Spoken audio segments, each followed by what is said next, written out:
Infinite, we wanted to be absolutely world-class experience. I wanted it to be one of the best PC games available.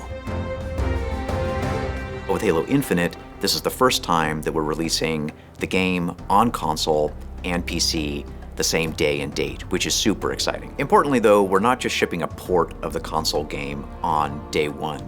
We really are building it from the ground up to be a great game for PC players who love to customize the experience the way that they want to. We wanted to go out the gate, like immediately, with the best set of options that we could have in the settings menus, from control options, graphics options, audio options, accessibility options. You can actually set like a minimum FPS. So you can say, I want 60 to be my minimum FPS. So you can choose, I want it to run faster, but maybe not look quite as pretty, or like, no, give me the prettiest experience possible. I don't care about the frames, right? Ultrawide's really interesting because you hear it and you say, oh, you just need to make the frame wider and you're good.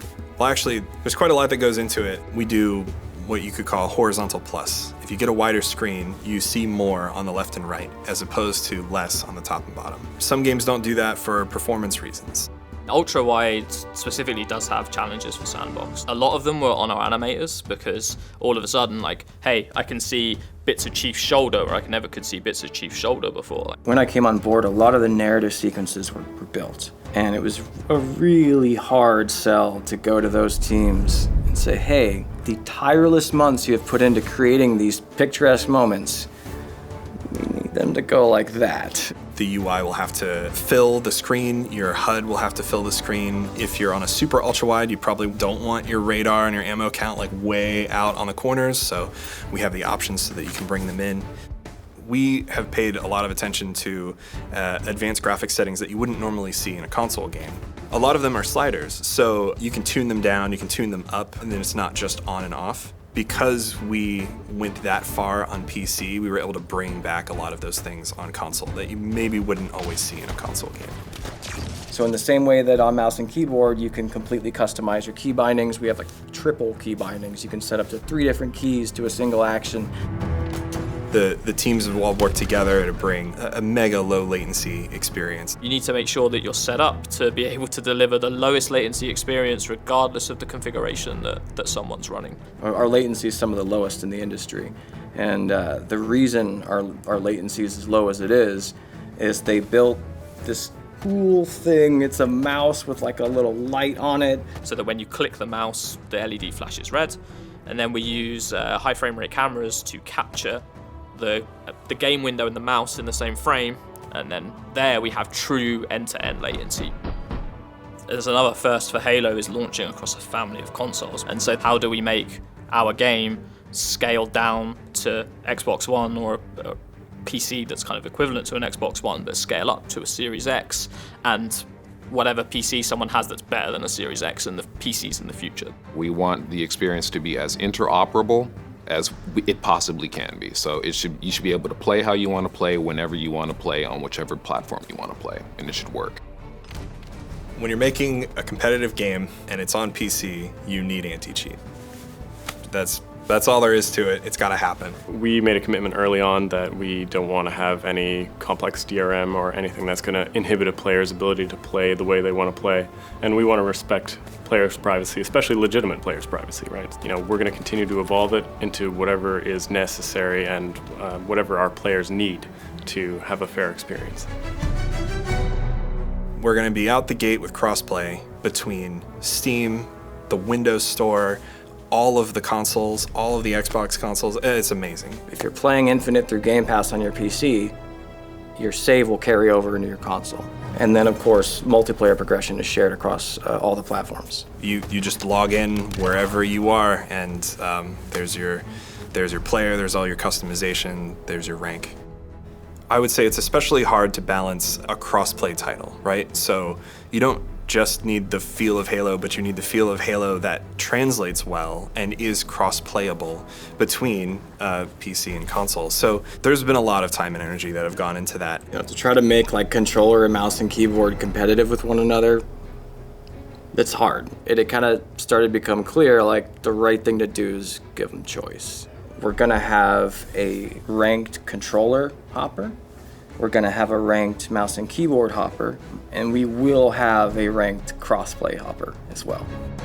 We're doing something pretty awesome in Infinite. On the PC side, you can actually deploy a LAN server and host your own LAN parties. Both PC and console within your house can connect to this local dedicated server, especially for folks my age that, like grew up with original Halo, especially folks who grew up with LAN parties. I wanted desperately to, when this game launches, go have a LAN party with my friends. Instant nostalgia, right? Come on.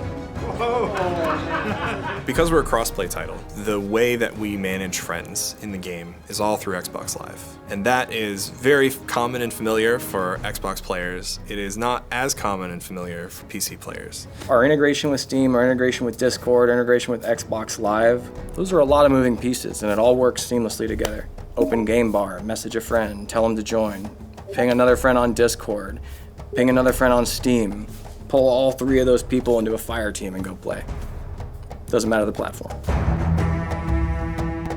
Working on Halo Infinite PC, we knew we had to partner with some of the best partners in the space. And to me, Razer has been S tier. Not only did we make an entire suite of fully licensed hardware, but on top of that, we wanted to make sure that everyone that already owns Razer hardware got to experience Halo Infinite. So the integration that we've been able to achieve directly with them and Chroma is something we're really proud of. Working closely with some awesome people at Razer and trying to describe to them what we want. So it's like, hey, so, when the player dies, could we have like a maybe this light goes bright and then flashes like they took our weird hand motions and our weird sound effects and worked with us to make a full set of lighting effects. They instantly were like, oh, no problem, we got you.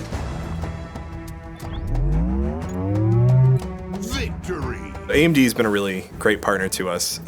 They've been a great partner for both the feature set that they're trying to help bring to Halo Infinite and the optimizations that they've been implementing. A lot of the performance optimizations are actually applicable to console as well because AMD is in the consoles. They recognized, as well as we did, that console gaming's biggest franchise coming to an entirely new platform at launch was something that warranted a celebration. After much work and 2 years of collaboration, we're excited to unveil a limited edition Halo Infinite graphics card.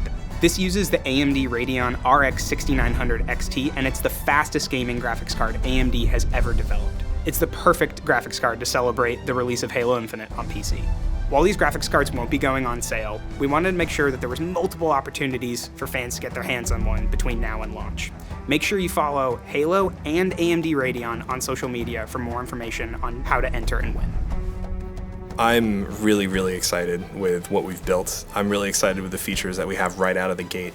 I think when PC players sit down with our game, they're gonna go, okay, this is made by PC players. It's going to grow, it's going to evolve. We're gonna support it, we're gonna sustain it. We're gonna learn from our audience what they enjoy. We're gonna feed off of that and leverage that data and make decisions on what kind of content we deliver in the future. So it's really about it being a living, shared experience between us over in development and our community. I think as a PC developer, what gets us excited is knowing that we're going to be on a journey with our players on PC. That is, their setup evolves, their hardware evolves. As they identify issues for us, it's going to be a really lively conversation back and forth, and we'll continue to bring support to PC players down the line as part of our seasonal experience. I think it's going to be a fun journey for all of us.